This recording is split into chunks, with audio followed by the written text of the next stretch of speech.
Bienvenue à toutes et à tous dans ce plateau spécial. Le chef de l'État s'est rendu récemment à la mosquée Hassan II à l'invitation des responsables de la communauté musulmane du Gabon à l'occasion de la rupture de jeûne en ce mois de Ramadan.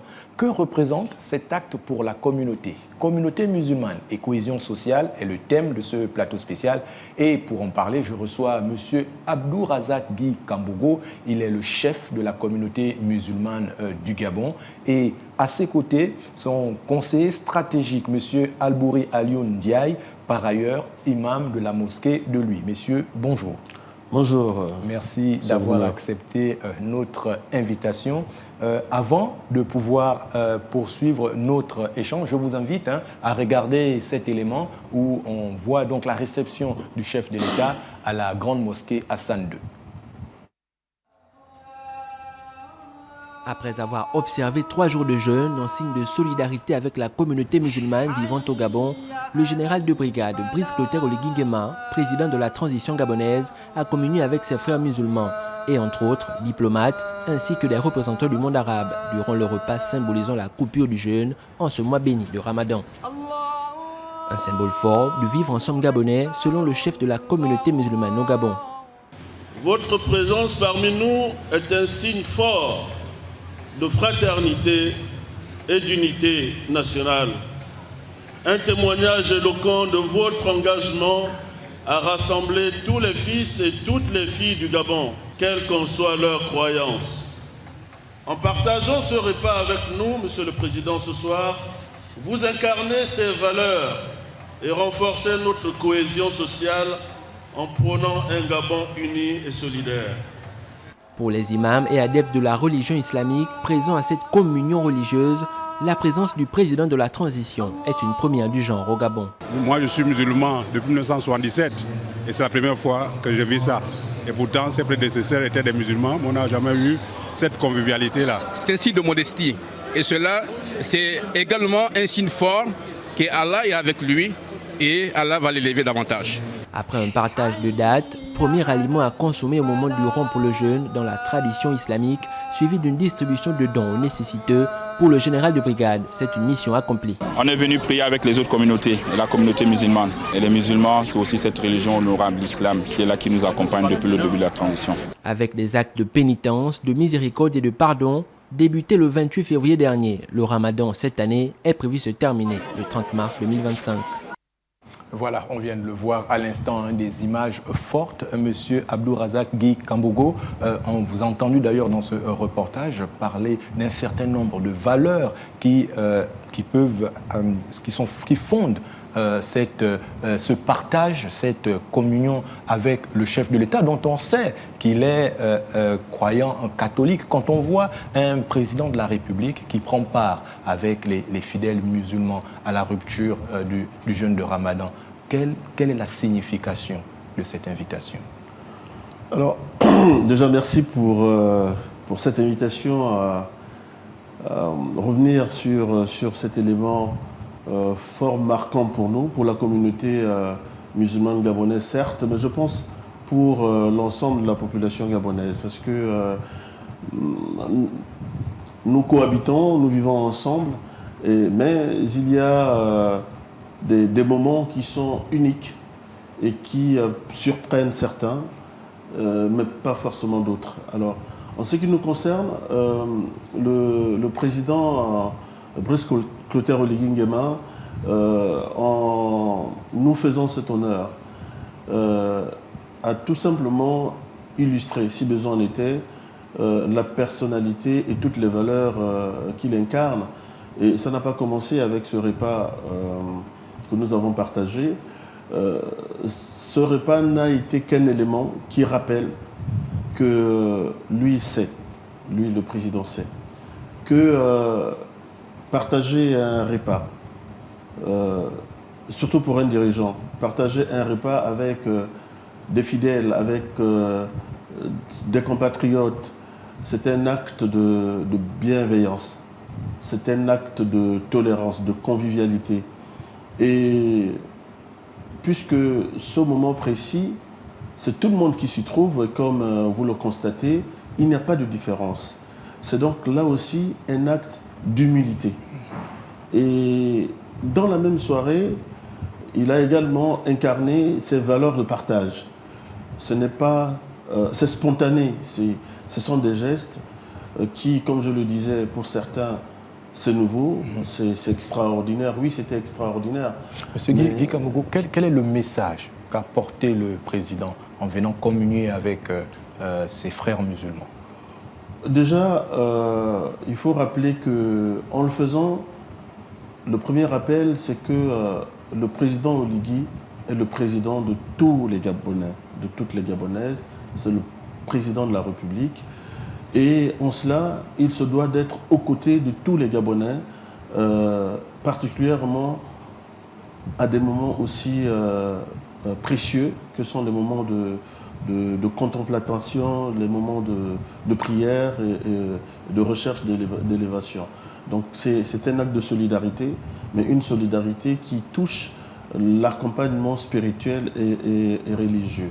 Et également, le message qu'il faut retenir, c'est que, comme il a rappelé, l'islam, comme d'autres religions, ce sont des religions de Dieu, Dieu unique. Vous avez dit que le président est catholique, c'est vrai, mais il croit en un Dieu. Et comme il le rappelle, un Dieu, un peuple, un pays. Un geste comme celui-là, c'est un rappel de ce triptyque. Et, mais aussi, sans risque de me répéter, il n'a pas fait que partager le repas. Il a partagé l'acte de dévotion. Parce que pendant les jours qui ont entamé le mois de jeûne, il a jeûné avec les musulmans, en accompagnant les musulmans dans l'observation du jeûne du mois de Ramadan. On l'a bien suivi, hein, un jeûne de 3 jours qu'il a observé. Alors, Imam Ndiaye, oui, le président était certes à la mosquée Hassan II, vous êtes imam également de la mosquée de lui. Quand vous échangez avec vos frères, quel est le message que vous leur portez? Comment percevoir ce signe, ce signal fort du chef de l'État? Alhamdulillah, lorsque les fidèles posent des questions de savoir quel serait le symbole fort, le symbole fort, c'est qu'au-delà de nos différences religieuses, le président de la République a montré qu'il est possible de transcender nos différences religieuses pour le bien commun. Et que l'un de nos signes, c'était cette manifestation de l'unité nationale et de la cohésion sociale à tous les plans, et qu'il y avait possibilité dans ce pays interreligieux de pouvoir dialoguer et de se comprendre. Car comme vous le savez, dans certains pays, s'il existe des problèmes, c'est parce qu'il y a un problème de dialogue, de cohésion. Et pour illustrer cela, il nous est rapporté qu'à son époque, sa haute éminence, le saint prophète Mohammed béni soit-il, avait permis à des chrétiens de Najran, à 600 km de Médine, de venir prier dans la mosquée de Médine, chose que beaucoup de musulmans, malheureusement, n'ont pas l'information.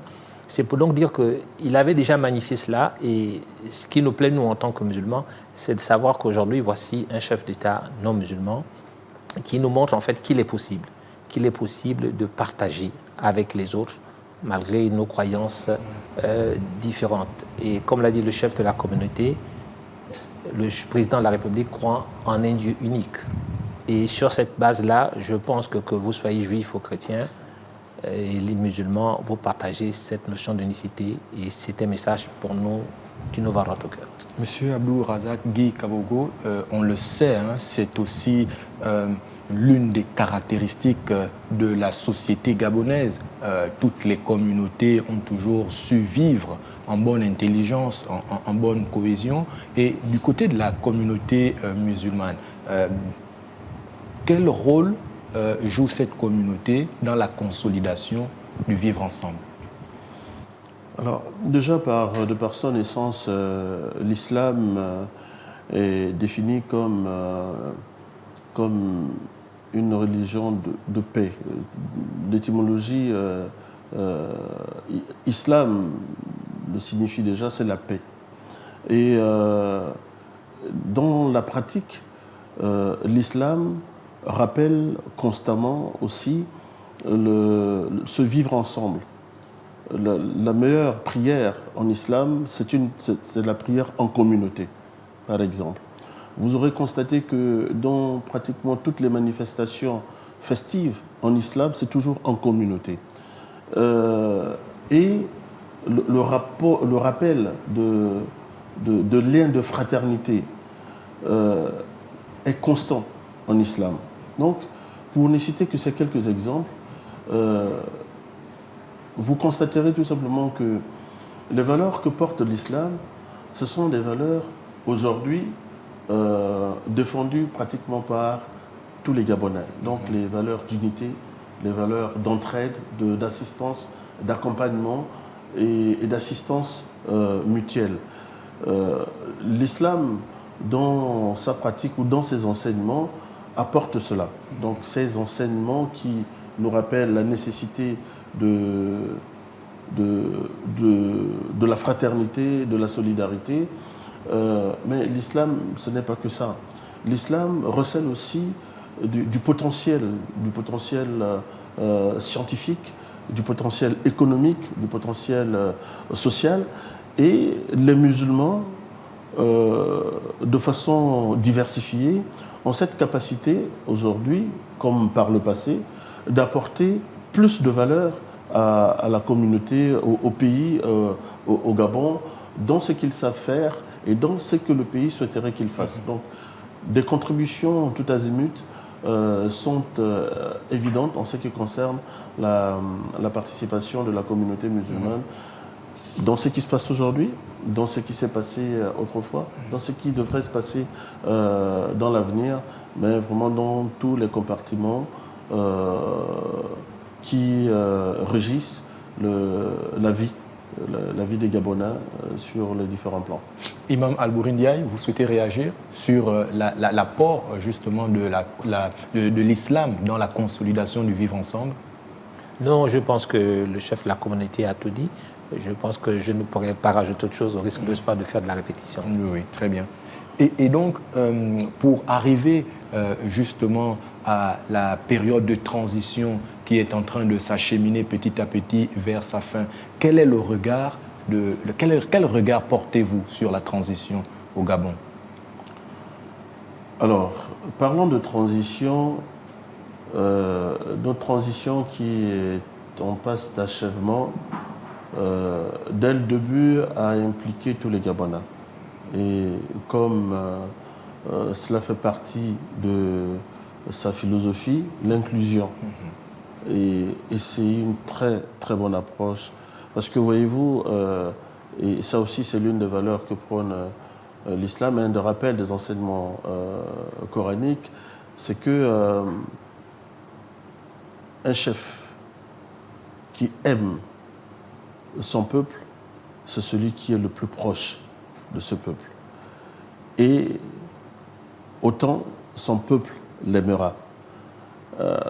Nous l'avons vu, l'inclusion n'est pas un vain mot.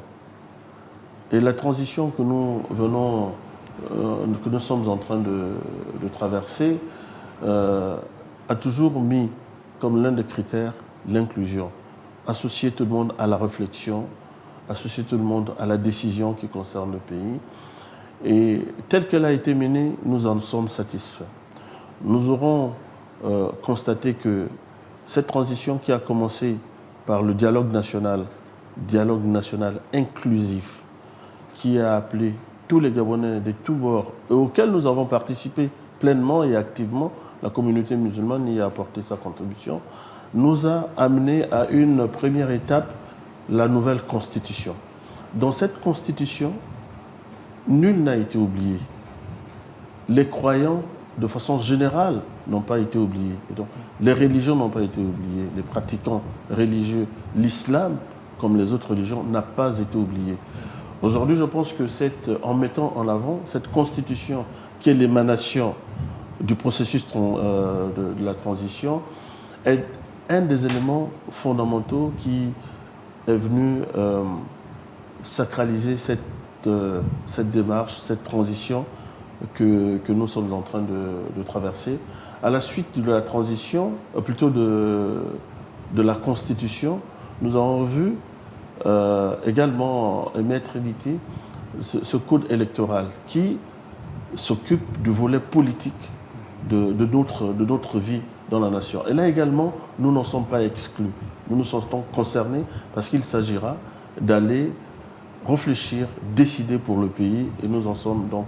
La transition pour nous est rondement bien menée et menée de main de maître parce que la personne qui l'a conduit a mis en place un processus au-delà de l'inclusion qui est un processus qui respecte les valeurs tant défendues par les Gabonais, les valeurs de tolérance, de paix, les valeurs d'acceptation.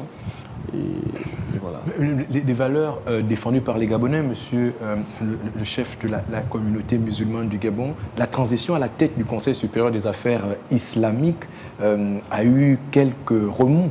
Qu'est-ce qui était à l'origine de cette tension? J'aurais bien aimé que l'imam commence, hein, et puis ensuite... Oui, imam, vous pouvez y aller. Parce que je suis venu à la demande du grand chef, oui, qui nous a demandé de mettre de l'ordre, nous accompagnant bien évidemment. Oui, tout à fait. Et donc, oui, l'imam a pleinement vécu... Qu'est-ce qui était à l'origine des tensions qu'on a pu observer, et notamment qui a créé quand même quelques inquiétudes au sein de la communauté? Qu'est-ce qui était à l'origine de ces tensions? Bon, déjà, alhamdoulilah, nous dirons que les origines de cette tension sont certainement liées à certaines incompréhensions du passé et peut-être aussi certaines frustrations du passé. Et donc, ils ont fait ce qu'on appelle... ils se sont dit, ici, il y a transition au niveau politique, au niveau étatique, c'est que donc il faudrait avoir transition au niveau religieux. Et seulement, ils avaient oublié que la transition dont on a vécu, cette transition politique ne touchait pas à la religion. La preuve, c'est que les autres confessions n'ont pas connu le même remous. Je pense que pour certaines personnes dans notre communauté, ça a été certainement pour eux une opportunité. Ils pouvaient certainement s'exprimer. Et il a fallu, comme vous le savez justement, ici, la décision, puisqu'ils ont sollicité l'arbitrage du chef de l'État. Et dans cet arbitrage, il a permis à ceux à qui il a donné la responsabilité provisoire de pouvoir mettre en place ce qu'on appelle une charte qui devait être inclusive. Mais malheureusement, lorsqu'il a reçu cette charte, elle ne correspondait pas à cette inclusivité.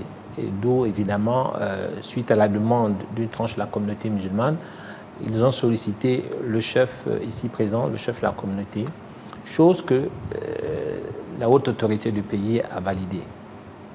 Mais je pense qu'ils n'ont peut-être pas saisi, et là je parle en tant qu'imam, c'est que, et je m'inspire ici des propos du chef de la communauté, cette transition politique, elle n'était pas seulement une transition politique, mais elle était aussi une transition mentale, une transition psychologique, une transition interne. Cette réforme... D'ailleurs, de plus en plus appelé ce changement de mentalité. Justement. Et je crois que les gens, malheureusement, collent au terme transition seulement, s'arrêtent au niveau politique. Ils oublient qu'en fait, le terme transition, c'est d'abord une transition intérieure. Et il y a un effet induit. Dans le Coran, il nous est rapporté que dans le Coran, il nous est dit que la divinité ne change pas l'état d'un peuple si les membres qui la composent ne changent pas d'abord ceux qui sont dans leur fort intérieur. Ça veut donc dire que cette transition économique que nous voulons passe d'abord par notre changement intérieur, notre prise de conscience, qu'il est temps de nous mettre en phase avec la divinité. Et donc, il était important aussi que ça se passe comme ça dans notre communauté, afin de limiter les intentions des uns des autres. Alors, ça nous a permis évidemment de savoir qui veut quoi. Donc après moult tractations, M. Abdou Razak Guy Kambogo, vous avez été choisi pour être le leader de cette communauté. Est-ce que le calme est revenu depuis? Déjà, je vous dirais que rien ni personne n'existe si ce n'est la volonté de Dieu. Et donc, parfois, ces passages sont importants. Ce sont des moments d'apprentissage. Et le CTRI, quand il arrive, nous rappelle la restitution des institutions la restauration des institutions. Et la première institution à restaurer, c'est nous-mêmes. C'est notre comportement, notre mentalité. Oui, nous pouvons dire aujourd'hui que le calme renaît dans la communauté, au sein de la communauté musulmane, et nous tenons mais très vivement à remercier le chef de l'État, le président Brice Clotaire Oligui Nguema, qui, en sa qualité de chef de toutes les communautés, de garant de la paix,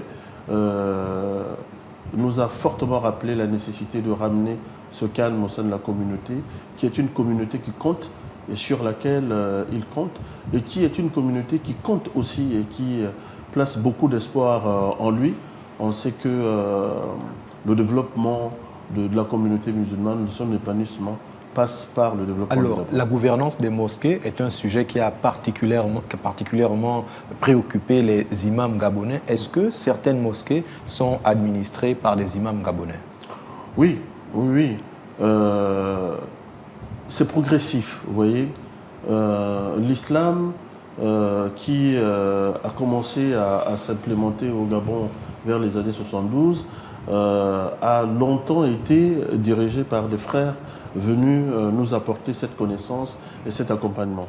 Progressivement, il y a effectivement des mosquées qui sont pleinement dirigées par des imams gabonais formés au Maroc, en Arabie Saoudite, au Soudan, en Égypte, mais au Sénégal aussi parfois, pour dire que c'est une diversité de zones de formation qui permet que les connaissances soient un peu plus complétées au fur et à mesure. Monsieur le chef de la communauté musulmane du Gabon, quel type d'islam est pratiqué au Gabon? Diriez-vous qu'on pratique un islam rigoureux ou plutôt modéré?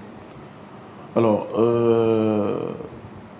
au Gabon, c'est l'islam qui est prôné et qui est enseigné, c'est celui qui relève de l'imam Malik.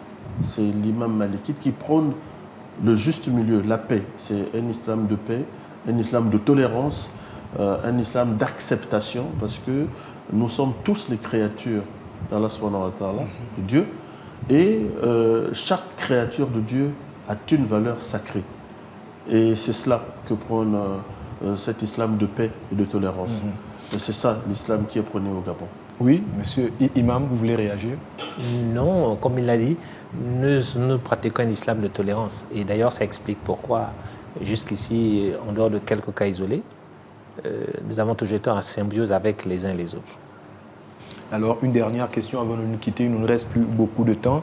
À la veille d'une élection capitale, l'élection présidentielle, quel message auriez-vous à l'endroit de la communauté nationale en général et la communauté musulmane en particulier? Alors, d'abord à la communauté musulmane, c'est un rappel que je ferai tout simplement parce que je pense que chacun de nous a vécu, chacun de nous vit, et Inch'Allah, chacun de nous vivra. Et il faut toujours se souvenir d'hier pour mieux gérer sa vie et mieux préparer l'avenir. Nous savons d'où nous venons. Nous savons qu'est-ce que nous vivons en ce moment. Et je pense que chacun de nous a besoin de faire l'histoire, faire l'histoire positivement. J'inviterai volontiers la communauté musulmane à prendre conscience de ce qu'elle doit jouer sa partition positive en constatant tout simplement